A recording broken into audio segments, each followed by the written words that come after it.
Adversity is here. The Grizzlies are in the midst of one of their worst stretches of the season so far, coming off a 125-108 home loss to the Phoenix Suns. What do they do now? What are the problems? Guess what? We have all that covered right here, right now, on Locked On Grizzlies. You are Locked On Grizzlies, your daily Memphis Grizzlies podcast, part of the Locked On Podcast Network, your team every day.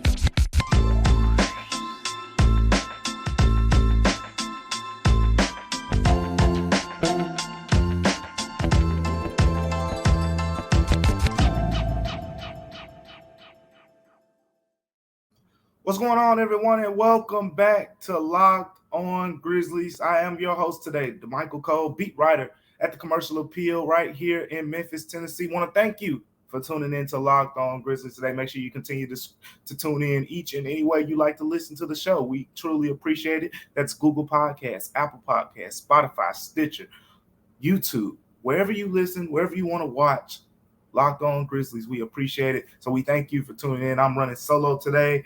My man Joe Mullinax is out. But a lot of Suns players were out yesterday. And a lot of Warriors players were out a couple days ago on Christmas. The Grizzlies lost both games. And, there's the whole, some people are going to overreact. Some people are going to stay even keel.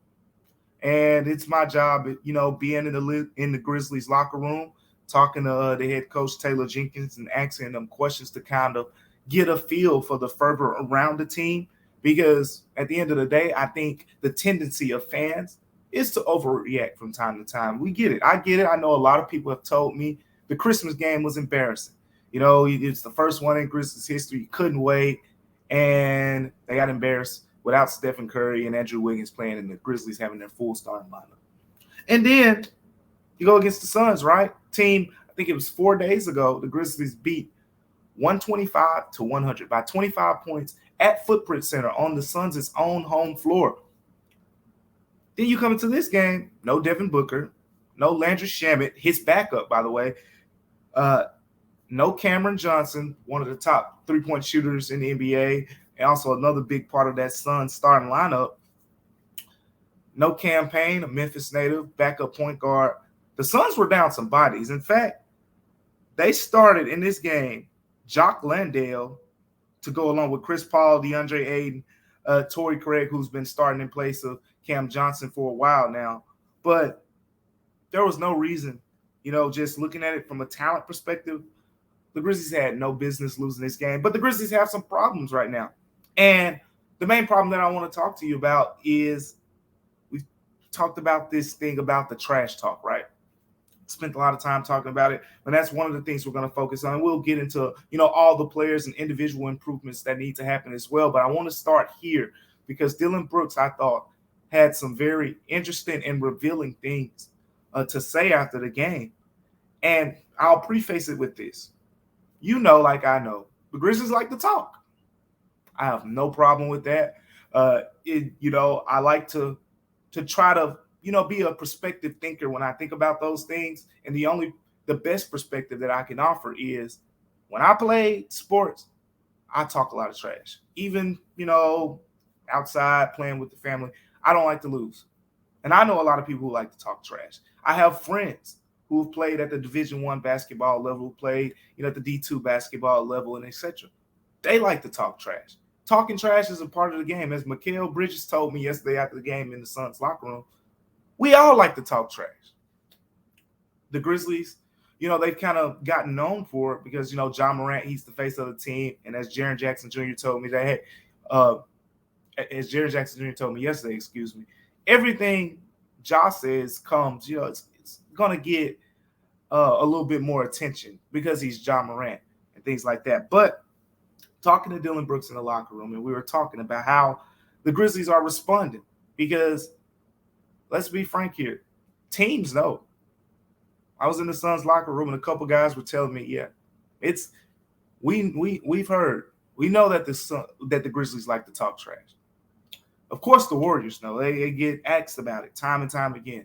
So teams around the league know So I asked Dillon Brooks, said, how are you responding to this? How do the Grizzlies respond to the trash talk that teams are dishing out? And paraphrasing here, Dillon Brooks basically told me that he feels like this season, because remember the Grizzlies did their fair share of talking last season as well. He feels like this season, when the Grizzlies trash talk teams and teams respond, he feels like Memphis is freezing up. I thought those were very reflective comments. I thought those were revealing comments. Freezing up is the key phrase there, because remember, the Grizzlies, they're running up the chimney. They're not dodging any smoke. That's still, I think, the motto around there in the locker room. As Jaren Jackson Jr. said after the game, look, what y'all said, they're basically going to stand on that. I don't see a problem with why we should be a confident team is what, Jaren Jackson Jr. said. You want your players to be confident, right? You want to see the confidence. Do I think the Grizzlies are freezing up? I mean, I'm not in the locker room as much as Dillon Brooks. So for Dillon Brooks, who everyone in that team talking to, they call Dillon Brooks the heart and soul, the emotional leader, things like that. So this isn't just some guy saying this. This is the guy who probably has the most credentials to say something like this in that locker room. And if the Grizzlies are freezing up, how do they respond? Well, it's simple. I think there needs to be more of a focus on basketball. I get it. This is your identity. Don't change it. Don't get me wrong. You do not change this. But you can make an argument and say, hey, the Grizzlies were a little bit too amped up for that Christmas Day game. You can make an argument and say, hey, the Grizzlies beat, the Suns by 25 points 4 days ago. And that was, right after the Fine in the West comments from Morant came out. And you can make an argument and say, play the Suns a couple days later. They probably legitimately thought they were fine in that game. And the Suns come out and, you have a guy like Dwayne Washington come off the bench who doesn't get, regular minutes with this team, leads the Suns of 26 points off the bench and is plus 13 and was a problem. The Grizzlies put Dillon Brooks on him and they still had no answer. But the problems go beyond that. That is the mental side of it, right? I just wanted to point that out because I thought that was a revealing comment, from Dillon Brooks, basically saying this season so far from what he's seen, when the Grizzlies talk and other teams respond, he feels like they're freezing up.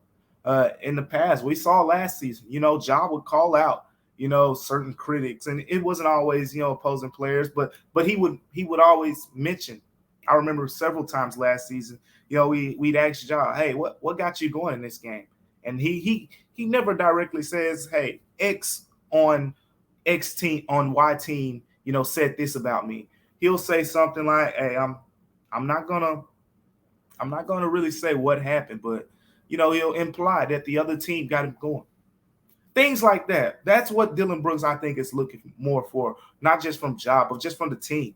Ja, I think, overall 34 points in this game, 6 assists, 15 of 16 from the free throw line. So I think overall he had a pretty solid night. Did shoot 8 of 22, but we're going to get more into, why that happened as well. But at the bottom line, at the end of the day, the Grizzlies aren't responding to the trash talk that the way we've seen them respond last season, the 56-win team from a year ago. Right now, they're 20-13. So record-wise, they're fine. Third in the Western Conference, only a couple games behind the Nuggets. There's plenty more time. I mean, we don't have to get into the whole standings thing right now. The Grizzlies are fine from that perspective. But there's an overarching scheme here. There's an overarching theme here where if the Grizzlies are freezing up, they need to unthaw really fast, because the schedule isn't getting any easier. I talked about it. The Grizzlies got pretty much the easier part of their schedule, earlier this year. But in January, you're going to play, an improved Pacers team. You're going to play, you got another Western Conference road trip coming up in January where I think they'll go to the Lakers. They'll go to the Kings. They'll go out there and play the Warriors, and they'll play the Suns, and they'll play the Timberwolves. I think it's a 5-game road trip. So it's not getting any easier. And teams aren't going to stop talking. They like to see the Grizzlies down. They're going to keep talking. So now it's about how the Grizzlies respond.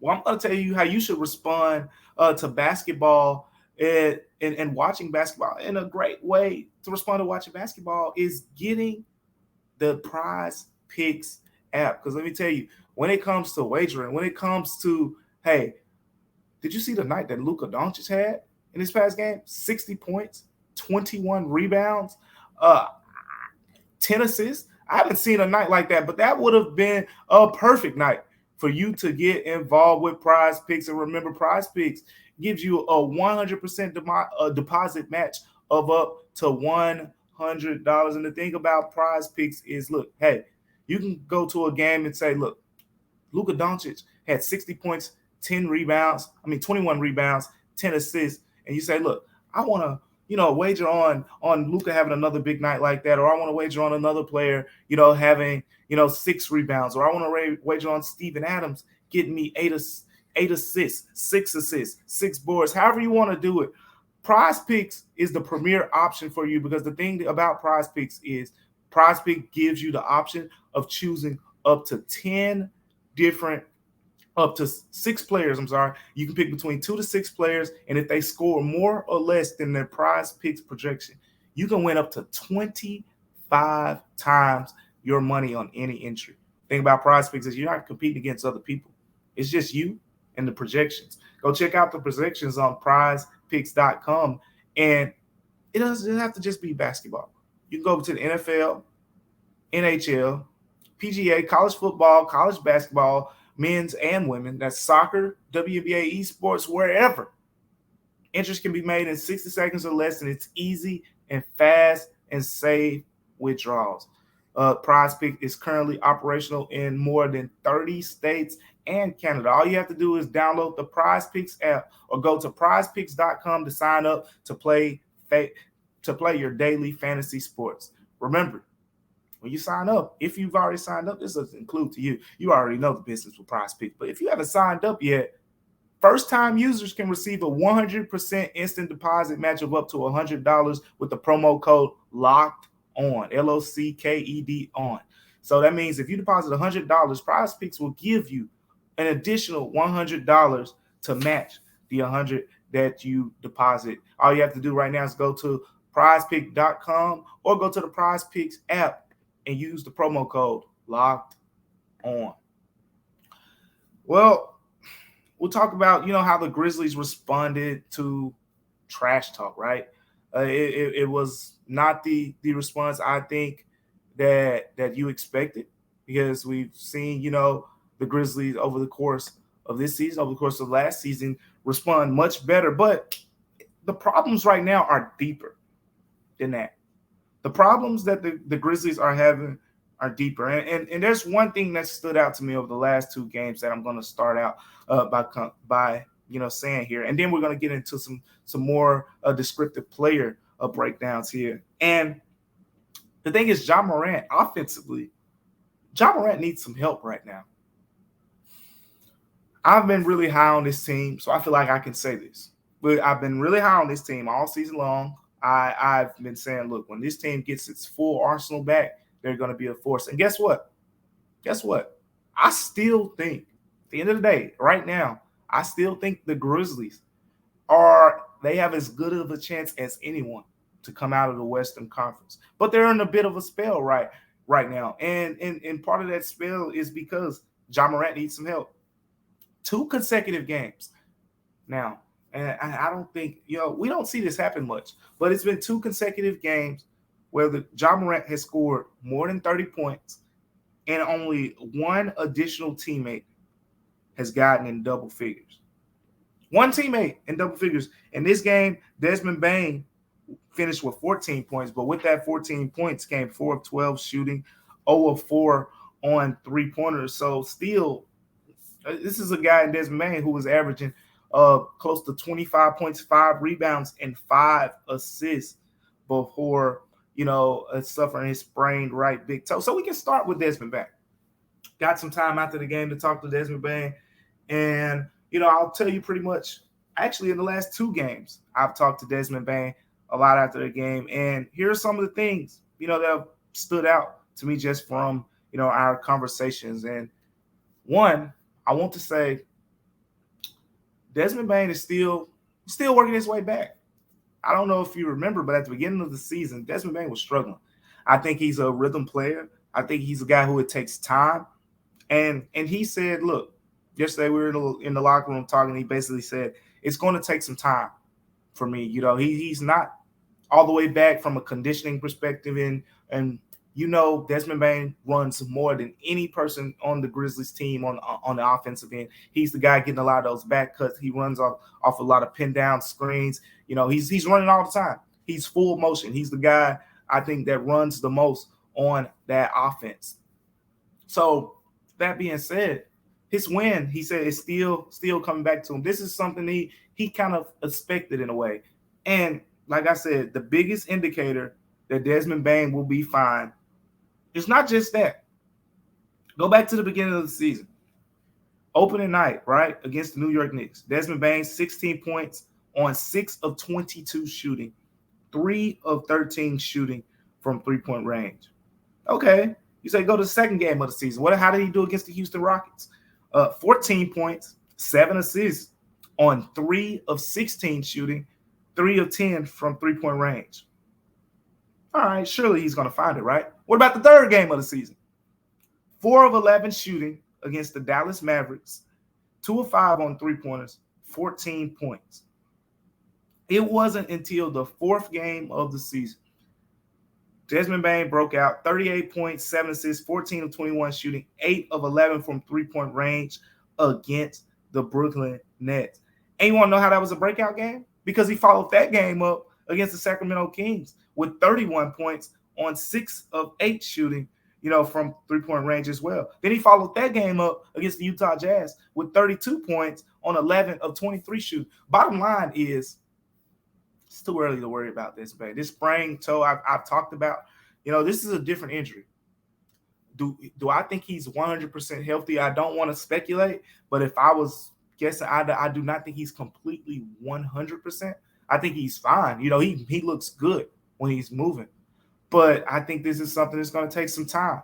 This is going to take some time. We're seeing kind of this develop. We're seeing, how he is adjusting. Remember, I said early on in the process, he's wearing different shoes now. You look on his feet, there are no more Kyries, there are no more PGs, at least at this time. And he was telling me that, as part of, his recovery and his adjustment that he has to make is he has to wear different shoes now. So Desmond Bane is adjusting, I think, and I think he'll be fine. So Jaren Jackson Jr., right, spent a lot of time just glowing about how exceptional this guy has been this season. Because quite frankly, to be honest with you, I was surprised by the urgency that he showed on offense in terms of, finishing inside, the paint presence and things like that. But Jaren Jackson Jr. has struggled the past 2 games. He's struggled. The Warriors game, you can almost throw that one out of the window because he dealt with so much of the foul trouble and things like that. But even in the minutes that he played, which were 21 minutes, he did have 11 points, but 5 of 7 shooting and, 5 fouls, turnover in that game. But if you go to this game against the Suns, remember the Suns put Jock Landale, basically another big man, in the starting lineup to go alongside DeAndre Ayton. And Jaren Jackson Jr. finished with 6 points, 7 rebounds on 2 of 12 shooting. Why did that stand out to me? Because if you go back to that win against the Suns, when Phoenix played the smaller lineup, Jaren Jackson Jr. looked like a bully. He looked like a bully. 24 points, 10 rebounds on 9 of 17 shooting in the win against the Suns. And I just said his numbers, in the loss.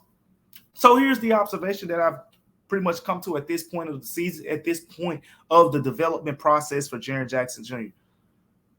Against smaller teams, he's doing what most of you have asked for. He's doing what we wanted to see. He's being a bully. He's being aggressive, assertive in those matchups. But now I feel like we know what the next step of progression is going to be for Jaren Jackson Jr. Just like he's dominating those smaller guys, he's got to do the same thing against bigger opponents. That's what separates, the Joel Embiids, and from the, I guess, DeAndre Aidens of the world and things like that. Most of the talented big men, they're gonna take advantage of mismatches. They're gonna feast on those. The really talented big men are. The elite, the Nikola Jokic's of the world, the Joel Embiid's, the prime DeMarcus Cousins types guys. You put a smaller person on them or a bigger person, it's gonna be a long night. Jaren Jackson Jr., I think we're still waiting on him to become dominant against bigger players. Go back to last season, and there's a lot of evidence to this. You go back to the playoffs, right? Remember, Jaren Jackson Jr. in Game 5 was dominant. I remember Draymond Green saying something after one of those games. Look, we have no answer for him right now. But you know what changed? The Warriors were playing a small ball lineup, which had Draymond Green was guarding Steven Adams or Xavier Tillman, at center. The Warriors went with a bigger lineup, a la the Suns. They put Kevon Looney at center, Draymond Green at power forward in that playoff series in Game 6, and Draymond Green guarded Jaren Jackson Jr. That was all she wrote. Jaren Jackson Jr. struggled in Game 6, not just because Draymond Green is a great defender, but because he has more size, more physicality, and that's the adjustment. How does Jaren Jackson Jr., dominate the bigger matchup? He has to use his foot speed. He has to use his skill, right? We talk about the unicorn stuff, how he can dribble. He can dribble, between the legs, and he can do all these things that guards do. You're going to have to see that against these bigger, slower big men to kind of allow him to separate himself. Because right now, I think that's what we're seeing. When teams go bigger, Jaren Jackson Jr. is more liable to struggle in, those type of matchups. So we talked about Jaren Jackson Jr., Desmond Bane. Ja Morant just needs some help. He needs some help. And one way Ja Morant can get some help is better shooting. We're going to talk about that, what's leading to those shooting struggles in Memphis coming up. But before we get to that, I want to thank you for tuning in to Locked On Grizzlies, making it your first listen today. Make sure you check out the Locked On Sports Today podcast as well, because it's the biggest stories around the sports world in 20 minutes or less. It doesn't take long. And you get instant reactions, game recaps, and Locked On's take of the day. Locked On Sports Today. It's available on YouTube and wherever you get your podcast. Remember, BetOnline is your number one source for betting as well. Let me tell you something about BetOnline. The thing about BetOnline is you can go over there to get the latest odds. You get the latest news. You get the latest scores. Shoot, if you love podcasts, you can even find those on BetOnline as well, sports podcasts, that is. And it's not just the latest odds and news in the NBA. Remember, you can get NFL. The college football bowl season is here, right? All of that is covered on betonline.net. Remember, BetOnline is where the game starts. So all you have to do is head over to the website today, or you can use your mobile device to learn more about what's going on here. The Grizzlies on BetOnline, the last two games, the Grizzlies were favorites in both contests on BetOnline. But you don't have to, some people don't like to use BetOnline for their favorite teams. You don't have to use it for that. You can use it for any other sports. You can use it for combat sports. You can use it for, NFL coverage as well. Anywhere, anything you want to use it for. Remember one thing, and that's one thing, is BetOnline is where the game starts.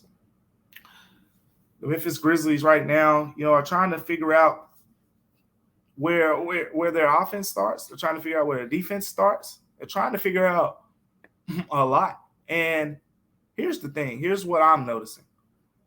The shooting difference between the Grizzlies and opponents is notable. And let's tell the full picture of the story here.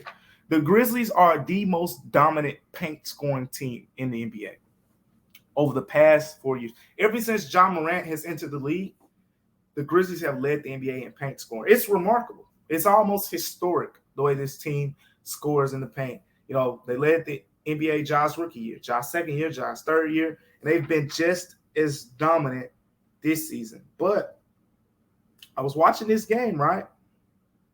And the Grizzlies had 48 points in the paint, which is a little bit, I think they average around 58 points in the paint per game. And so 48 on 24 of 55 shooting. in the paint. That's below 50%. Teams are converging, especially the Suns in this game. We want to talk specifically about this game. The Suns, I mean, it looked like they were having a meeting in the paint. Everyone was down there, and it was basically like, hey, look, if the Grizzlies beat us beyond the arc, they just beat us. And we're seeing more teams do that. And on the other end, the Grizzlies are giving up three-pointers. So I just, I did the math. I will just put this in perspective, just the difference here. The Grizzlies lost this game 125-108. That's 17 points. Keep that number in your mind, 17. The Suns, from three-point range, 17 of 31. It's close to 55%, but 17 made three-pointers from the Suns. 8 made three-pointers from the Grizzlies. The Grizzlies shot 8 of 30 from beyond the arc. That's a 9 three-pointer difference. You know what 9 times 3 is? 9 times 3 is 27. Basically, in this game against the Suns, the Grizzlies gave up a 27-point difference from beyond the arc. And in the paint, they only made up 2 points. 48-46 in points in the paint. That's where the Grizzlies, do their damage. And what about fast break scoring? That's another area the Grizzlies are strong. 16 fast break points, Suns 12. Basically, the Grizzlies have to shoot the ball better. And we've talked about this before. This isn't anything new. This is something we talked a lot about last season, something we talked about at the beginning of the season, something we talked about in the preseason. A big key to the success in Memphis will be how this team shoots the basketball. Because guess what? Everyone, just like I'm telling you, the Grizzlies are the most dominant paint scoring team in the NBA over the past 4 seasons. You think other teams haven't caught on to that? They know. And you can see how they guard Ja Morant. Again, and so I was talking about Ja Morant's big night, right? 34 points. But it was hard. That was a hard 34. And that's why there were signs of frustration throughout the game from Ja Morant. Slammed the ball down a couple times, just facial expression things, because it was tough. And all you have to do, Ja Morant will tell you that he's going to take what the defense gives him. And guess what? He usually does on most nights. And the stat sheet kind of tells you often how teams guard Ja Morant. He took 22 shots in this game, 10 three-pointers. I don't think, it is 10 three-point attempts is what Ja Morant usually wants to do going into a game. He is so effective in the paint, and he knows how dominant he is in the paint. But when the Suns are playing a double big lineup, then you have an extra long wing, like Mikal Bridges with those long arms. I think he has like a 7-foot wingspan. Then you got Torrey Craig, who's a big physical guy, as well. All those things considered, when you factor in all of that, it's tough selling in the paint. And that's why Ja Morant, 3 of 10 on three-pointers, and most of his scoring came from the free throw line, 15 of 16 from the free throw line. So if you take away the 15 free throws that he made, Ja had 19 points, from the field overall. So teams are basically saying, look, the Grizzlies got to make us believers from beyond the arc. And no one did that in this game. Dillon Brooks made 1 three-pointer, and it was the only one he took. Jaren Jackson Jr., 0-4 from three-point range. Desmond Bane, 0-4 on three-pointers. Santi Aldama made his only three-pointer. Zaire Williams was 1 of 3. I think John Conchar, whose role has kind of decreased lately, made 1 three-pointer as well. But the point here is that no one else on the Grizzlies outside of Ja Morant made multiple three-pointers. Go over to the Suns side, 5 guys made multiple three-pointers, including Dwayne Washington making 5, Chris Paul making 4. So you can't, I don't care how good you are scoring in the paint, allowing a team to make 9 more three-pointers than you is tough. And this isn't a 1-game sample size here. I think now it's 4 consecutive games where the Grizzlies have made less than 10 three-pointers. Grizzlies' record in those 4 games, 1-3. 1-3 in the last 4 games. In those games, they didn't make 10 three-pointers. So I think that's something where we need to see the Grizzlies improve. And ideally, as Desmond Bane gets going, it's going to open up things. We've seen it too many times not to know that's exactly what can and what probably will happen. Desmond Bane will eventually find his rhythm. He'll get going. It'll open up more scoring opportunities for other players. It'll open up the paint more. But if Desmond Bane isn't making three-pointers and no one else is making three-pointers, teams are going to say, you know what? Ja Morant is one of the biggest problems in the NBA in the paint. Let's converge in. Let's stop that and let's focus on that. And I think that's what we're seeing. That's what we're seeing right now. So it's going to be interesting to see how the Grizzlies just continue to adjust. I think, there was a lot of frustration, after the game. And now, we'll see how the Grizzlies, adjust and kind of, respond to this stretch. 4 out of 5 losses. I think the mood in the locker room isn't anything. They're not overreacting and anything like that. So all things considered, they'll be fine, and they have an interesting stretch coming up. Road game against the Raptors before coming back home against the Pelicans, which a lot of people think is turning into one of the more fun matchups to watch as well. But thank you for making Locked On Grizzlies your first listen. Now make sure you make the Locked On Sports Today your second listen. Peter Pagasi brings you the biggest stories from sports around the world in 20 minutes. So look, all you have to do is get the analysis and the opinions before anyone else with our local and national experts and insider. Locked On Sports Today podcast is available on YouTube and wherever you get your podcasts.